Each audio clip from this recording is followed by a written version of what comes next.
Olá pessoal, tudo bem? Aqui é a professora Amanda com vocês novamente. Vamos para mais uma aula de Química Geral, a nossa aula de número 28, Funções Inorgânicas Óxidos, continuação de funções inorgânicas. Já vimos ácidos diarrênios, bases diarrênios, sais e agora a última função inorgânica, óxidos. Mas antes de começar essa aula, eu queria pedir um favorzinho para vocês. Curta a nossa página, se inscreva lá e acione o sininho de notificação para receber todas as nossas aulas. Fechou? Beleza, conto com você para isso. Vambora? Óxidos. Professora Amanda, quem são óxidos? Já sabemos que os ácidos são aqueles que em solução aquosa liberam H+, sofrem uma ionização. Já sabemos que as bases em meio aquoso sofrem uma dissociação, liberam OH-. Sabemos que os sais sofrem também em solução aquosa, em meio aquoso em água, uma dissociação, liberam dois íons, um cátion e um ânion, diferente de H+, e de OH-. E os óxidos? Qual é a característica de um óxido? Pessoal, os óxidos são compostos binários. O que significa binários? Formados por tão somente dois elementos químicos, onde um deles sempre será o oxigênio, que será o elemento mais eletronegativo. Tá, então eu vou poder ter um óxido de oxigênio e flúor? Não, professora Amanda, porque o flúor é mais eletronegativo que o oxigênio. Então eu vou ter oxigênio e um outro elemento menos eletronegativo. Então pode ser metais e ametais menos eletronegativos que o oxigênio. Então entendi. Óxidos são compostos binários, formados por dois elementos, onde o oxigênio sempre vai estar presente, por isso são chamados de óxidos, e ele será o cara mais eletronegativo. E ele vai estar junto com outro elemento que vai ser menos eletronegativo que ele. Eu tenho aqui alguns exemplos de óxidos. Na2O, MgO, CuO, SO2, SO3 e um que não tá aí. Mas é esse aqui que eu vou tomar um pouquinho aqui. H2O. Professora, a água é um óxido? É um óxido. H2O. Pessoal, então já sabemos que são óxidos. Continuando, os óxidos possuem fórmula geral E. Quem que é o E, professora Amanda? O elemento menos eletronegativo que o oxigênio com o oxigênio. Para os óxidos, não estou falando de peróxido nem superóxido. Para os óxidos, o NOx do oxigênio é sempre -2, professora Amanda. Beleza, perfeito. E do outro elemento químico, vamos ver qual vai estar presente. Então, quando eu vou fazer a fórmula de um óxido, eu tenho que colocar o quê? O NOx do elemento que eu tenho, X+, quer dizer, se for da família 1A, por exemplo, vai ser X mais 1.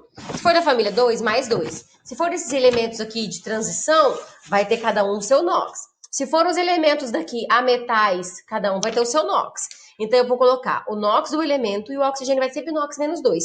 E eu faço o quê? Aquela jogada cruzada para descobrir a fórmula. O elemento vai ficar com NOx 2 do oxigênio e o OX é a quantidade de oxigênios que eu vou ter, dependendo do elemento que está ligado a ele. Vamos ver um exemplo aqui? O óxido de sódio. O Na, ele é da família 1, então ele tem NOx mais 1.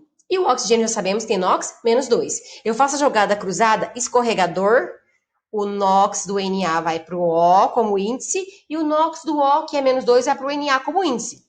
Qual vai ser meu óxido formado pelo Na mais 1 e o O -2? Na2O, óxido de sódio. E como eu formo o óxido de cálcio? O cálcio da família 2. Se é da família 2, ele tem NOx mais 2, certo? Lembra que eu já falei sobre isso na minha aula lá de tabela periódica, elementos, beleza. Mais 2. E o oxigênio tem NOx -2. Aí eu faço a jogada do escorregador, beleza. Vai ficar 2 e 2. Como 2 e 2 são divisíveis pelo mesmo número, 2, então vai ficar CaO. Fechou? Fechou, professora Amanda. Bora continuando. Fórmula geral já foi.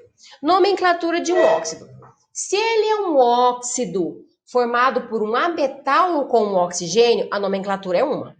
Se ele é um óxido formado por um metal e um oxigênio, a nomenclatura é outra. Tá, professora Amanda? Ele é um ametal. Quem são os ametais? Aqui. Alguns da família 13, 14, 15, 16 e 17. Esses são ametais. Alguns da família 13, todos da 14, 15, 16 e 17. Ametais. E o hidrogênio. Ele está na família dos metais, mas ele não é um metal. Ele é um ametal. Fechou, professora Amanda? Então vamos aqui. Se eu tenho, por exemplo, CO, monóxido de carbono. Mas como que eu vou saber isso aqui, professora? Qual que é a regra? Primeiro, o prefixo mono, di, tri, tetra, penta, na quantidade de oxigênios que eu tenho na fórmula geral deste óxido. Nesse exemplo, CO, eu tenho quantos oxigênios? 1. Então, é monóxido, porque eu tenho só um oxigênio. Mais o D e o prefixo também, mono, di, tri, tetra, penta, para a quantidade do meu ametal. Quem é o meu metal aqui? Carbono. Eu tenho só um carbono, então é monocarbono. Ou decarbono, não tem problema, tá? Se tiver um só do elemento que está ligado ao oxigênio, eu preciso colocar mono. Posso deixar só o nome do elemento que é o carbono. Então, o primeiro exemplo, prefixo mono, você tem um oxigênio, monóxido. De, monocarbono, ou, como é só um, decarbono, tá? Exemplo número 2, eu tenho aqui o N2O5. Quantos oxigênios eu tenho? 5. O 5 é um prefixo pente. Quem ganhou 5 campeonatos não é pentacampeão? É a mesma coisa, pessoal. 5 oxigênios, prefixo pente. Pentóxido de... Quantos nitrogênios eu tenho? 2. Então, é dinitrogênio. Fechou? Terceiro exemplo, eu tenho fósforo e oxigênio. Quantos oxigênios eu tenho? 3 oxigênios. Trióxido de quantos fósforos? 2. De fósforo. E da água, como é o nome do óxido, que é a nossa água, né? Monóxido de hidrogênio. Fechou, professora Amanda? Então, esses são para óxidos formados com ametais. Quem são os ametais? Esses caras aqui, pessoal. Alguns da família 13, todos da 14, 15, 16 e 17. E o hidrogênio. Fechou, professora Amanda? E para óxidos formados por metais. Quem são os metais? Família 1, 2, 3, 4, 5, 6, 7, 8, 9, 10, 11, 12. Regrinha para esses caras. Vamos lá, metais. Eu tenho um óxido aqui formado pelo Na e o oxigênio. Pessoal, o Na só forma um tipo de óxido. O NOx dele é fixo. Então, vai ficar óxido de sódio. Não tem esse negócio de mono, não tem isso. Isso aí fica pros ametais. Fechou? O alumínio, ele vai formar somente um tipo de óxido, porque o NOx do alumínio é mais 3. Entendeu? Então, vai ficar óxido de alumínio. Fechou. Mas o ferro tem NOx variável. Qual é o NOx do ferro? Pode ser ou mais 2 ou mais 3. Quando eu tenho o óxido de ferro mais 2, eu coloco óxido de ferro 2. Ou óxido ferroso, a mesma regra para a base. Lembra do oso e do ico? Quando eu tenho menor NOx, o que eu coloco? Oso. Quando eu tenho maior NOx, o que eu coloco? Ico. Então, para o ferro de NOx mais 3, qual vai ser o nome do óxido? Óxido de ferro 3 ou óxido férrico. Se eu tivesse, por exemplo, professora Amanda, o cobre. O cobre ele pode ser mais 1 ou mais 2. Se eu tiver um óxido de ferro do cobre mais 1, óxido de cobre, perdão, óxido de cobre 1. E do cobre mais 2, óxido de cobre 2. Óxido cuproso ou óxido cúprico. Fechou, professora Amanda? Ficou fácil para entender. Beleza, essa é a regra para os metais. Continuando. Os óxidos podem ser classificados de acordo com as suas propriedades em vários tipos de classificações diferentes. Vamos começar pelos óxidos ácidos ou anidros. Por que anidro? É quando um oxiácido perde água, ele se transforma... Um oxiácido, tá certinho. Perde água, se transforma em um óxido ácido. Quem que é o oxiácido, professora Amanda? São os ácidos que têm oxigênio na molécula. H2SO4, H3PO4, H2CO3. Esses são os oxiácidos. Quando um oxiácido perde água, ele fica anidro. Ele se transforma em um óxido ácido. Por isso são chamados de anidros, tá, gente? Quando que eu tenho um óxido ácido ou um óxido anidro? Tá. Quando eu tenho um não metal ou ametal, né? Com NOx elevados. Por exemplo, mais 4, mais 5, mais 6. Então, quando que eu vou ter isso? Quando eu tiver oxigênio ligado a alguém da família 14, 15 ou 16. Professora Amanda, Isso mesmo. Eu tenho aqui, por exemplo, CO2. O CO2 é de qual família? 14. Qual é o NOx dele? Mais 4. Então, ele forma um oxiácido. Eu tenho óxido ácido. Eu tenho o enxofre. O enxofre é de qual família? 16. Então, o NOx dele é mais 4 ou mais 6, dependendo, tá, gente? Então, eu tenho aqui o SO2. Ele está com NOx mais 4. Se ele está com NOx mais 4, ele é um óxido ácido. Eu tenho aqui o SO3. Ele está, nesse caso aqui, com NOx mais 6. Então, NOx mais 6, óxidos ácidos. Óxidos ácidos são aqueles onde o ametal, não metal ligado ao oxigênio, tem NOx mais 4, mais 5 ou mais 6. Fechou, professora Amanda? E o que eles fazem? O que eles fazem, esses óxidos ácidos? Esses óxidos ácidos, por exemplo, são aqueles formados a partir da chuva ácida, que formam o ácido que deixa a minha chuva ácida. Por exemplo, a emissão de óxidos por empresas, grandes indústrias, né? CO2, SO2, SO3, pessoal, vai todo para nossa atmosfera. E ele reage com o vapor de água que tem no nosso ar, com certeza, e forma o quê? Ácidos. Ácidos, fazendo com que seja formado, precipitado, uma chuva ácida. A chuva, normalmente, ela já é ácida, tem pH 5,5, mais ou menos. Mas esses óxidos ácidos deixam com que a chuva fique mais ácida ainda, com um pH bem menor do que o normal dela, que já é baixo. Captaram a mensagem? Então, óxido ácido mais água vai formar o quê? Um ácido. É a nossa chuva ácida. Perfeito, professora Amanda. E um óxido ácido também, reagindo com uma base, sofre aquela reação que a gente viu lá nos sais. Neutralização. O óxido ácido pode ser neutralizado por uma base, formando o quê? Sal e água. Professora Amanda, muito importante isso aí, então. Outra coisa, um óxido ácido pode reagir com um óxido básico, formando também só sal, não água. Entenderam isso? Então, os óxidos ácidos têm a capacidade de reagir com água, olha a chuva ácida aí, formando ácidos. Tem a capacidade também de reagir com bases, sofrendo uma neutralização, formando sal e água. Ou reagir com um óxido básico, que a gente vai ver aqui na nossa próxima parte, formando só um sal. Beleza, pessoal? Beleza, professora Amanda? Entendemos isso. Então, tá aqui o exemplo do que eu falei agora. Por exemplo, eu tenho aqui um óxido ácido, o trióxido de enxofre, reagindo com água, formar o quê? Meu ácido sulfúrico. Olha aí, chuva ácida, pessoal. Eu tenho um óxido básico, o ácido ácido, perdão, que é o nosso SO3, trióxido de enxofre, reagindo com uma base, hidróxido de sódio. Vai formar o quê? Sulfato de sódio, que é um sal, e água. Neutralização. Perfeito, professora Amanda, super entendido. Óxidos básicos.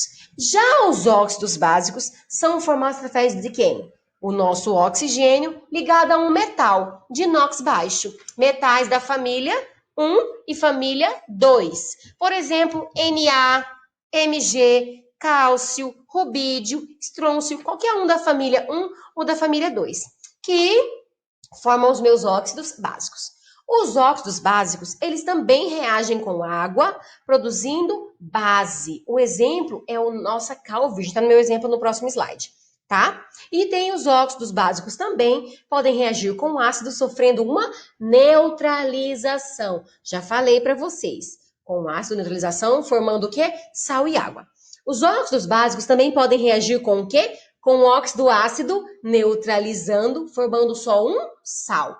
Fechou, professora Amanda? Olha o exemplo aqui, gente. Eu tenho aqui um óxido básico, NaO. Por que ele é básico? Formado de metal de inox mais 1 ou mais 2, o Na de inox mais 1, reagindo com água, formando uma base. Olha aqui um exemplo da cal virgem, gente. Eu tenho aqui a cal virgem. Óxido de cálcio reagindo com água, ele forma o quê? A minha cal hidratada. A cal virgem é muito utilizada para quê? Para fazer a calagem do solo. O que é isso? Acontece aquela chuva ácida. Deixa os pH do meu solo muito ácido. E eu tenho que fazer o quê? Diminuir a acidez. Fazer que ele fique mais neutro ou um pouquinho mais básico para o meu plantio. O que eu faço nesse solo? Coloco cal. Essa minha cal, que é um óxido básico, vai reagir com o ácido que está no solo, formando o quê? Sal e água. Fechou, professora Amanda? Deu para entender, então, a calagem do solo com a cal virgem? Deu. O meu óxido básico também reage com um ácido neutralização, formando sal e água, que eu já falei anteriormente. Ah, então fechou, professora Amanda, entendi tudo. Continuando, eu tenho aqui os óxidos anfóteros. Esses óxidos têm pavor de água, eles não reagem com água e geralmente eles são sólidos. Fechou? Óxido anfótero não reage com água. Quais são eles? Uns exemplos principais aqui: óxido de estanho 2, óxido de estanho 4, óxido de ferro 3, óxido de zinco e óxido de alumínio. Esses óxidos, eles podem reagir tanto como óxidos básicos, quanto como óxidos ácidos. Então é como se eles fossem duplos, beleza? Tá. Eu tenho os óxidos indiferentes ou neutros. Quem são eles, professora Amanda? Eles não reagem nem com água, nem com bases ou ácidos. Eles não reagem com ninguém. Eles podem reagir com outras substâncias. Os mais importantes: óxido de carbono. Isso aqui não é carbono 2, não, gente. É só óxido de carbono ou monóxido de carbono, tá? Tá errado isso aqui. Óxido de nitrogênio e óxido de nitrogênio 1, tá? Então eu tenho esses três tipos de óxidos que podem reagir com outras substâncias, menos com água, bases e ácidos. Tá. Eu tenho os óxidos duplos, mistos ou salinos. Esses óxidos sempre vão ter fórmula geral F3O4. Elemento 3 e O4. Sempre vai ter alguma coisa 3 e 4. 34. Sempre vai ser 34. Fe3O4, Pb3O4, M3, Mn3O4. Neste caso aqui, pessoal, é desse jeito a regra. E os peróxidos? Os peróxidos são aqueles caras onde o NOx do oxigênio é menos 1. De cada oxigênio é menos 1. Por exemplo, neste caso aqui, Na2O2. Sempre vai ser assim: Na2O2, H2O2, K2O2, Rb2O2. Sempre vai ser assim. Por quê? O Na não tem carga mais 1? O oxigênio, neste caso, tem carga menos 1. Então, eu preciso de 2 NAs para 2 oxigênios. Porque, neste caso, o NOx do oxigênio é menos 2. E o NOx do O2 completo é menos 2. Entenderam? De cada oxigênio é menos 1 e do O2 completo é menos 2. Um peróxido muito importante é o H2O2, que é o nosso principal componente da água oxigenada. A água oxigenada é uma solução de peróxido de hidrogênio. Aqui eu tenho peróxido de sódio. O do H2O2 é peróxido de hidrogênio. Ele reage com a enzima catalase quando a gente passa o nosso machucado, por exemplo. Ah, eu machuquei, meu filho se machucou e eu vou lá e passo oxigenada no machucado. Libera umas borbulhinhas. Vocês verem que borbulha? Porque ele reage com a enzima catalase que está lá no nosso machucado e vai fazer o quê? Liberar gás oxigênio ali naquele momento. Fechou? Entendi, professora Amanda. Ah, legal. E os superóxidos? No superóxido, o oxigênio vai ter NOx menos meio. Professora Amanda, isso existe? Existe. E isso, ele é pedido, ele acontece conforme o que o meu metal está pedindo. Por exemplo, sempre vai ter fórmula geral ou M2O4 ou MO4. Se eu estiver ligado com o metal alcalino da família 1, vai ser M2O4. Se eu estiver ligado com o metal alcalino terroso da família 2, MO4. E neste caso, sempre o NOx do oxigênio vai ser menos meio. Fechou, professora Amanda? Deu para entender. Exercícios. Número 1. A resistência dos objetos de aço inoxidável à corrosão deve-se à adição de pelo menos 4% de cromo ao aço. O cromo presente no aço combina-se com o oxigênio da atmosfera para formar uma fina e invisível camada de óxido de cromo, o que diminui a reatividade do metal, portanto dificulta a formação de ferrugem. Maravilhoso! Sabendo-se que o óxido formado possui um cátion com carga mais 4. A fórmula molecular desse óxido é... Então, ele quer saber qual o óxido formado com o cromo mais 4 e o oxigênio juntos. Mais 3, perdão, falei errado, gente. Com o cromo mais 3 e o oxigênio. Pessoal, se o cromo é mais 3 e o oxigênio ele é menos 2, não é? Ele só vai ser menos 1 ou menos meio em peróxidos e superóxidos. Nós estamos falando aqui de óxido. Então, sempre menos 2. Cromo mais 3 e O menos 2, quando eu faço o meu escorregador, vai ficar como a fórmula molecular? CrO3? Não, porque cadê o 2 do oxigênio aqui no cromo? Cr2O3, perfeito. Aqui era mais 3, aqui era menos 2. Fez o escorrega, Cr2O3. Resposta certa, letra B. Obrigada, pessoal, pela aula de hoje. Tamo juntos. Não esqueça de dar um like na minha aula, compartilhar e ser feliz. Um beijo para você e até a próxima, se Deus quiser.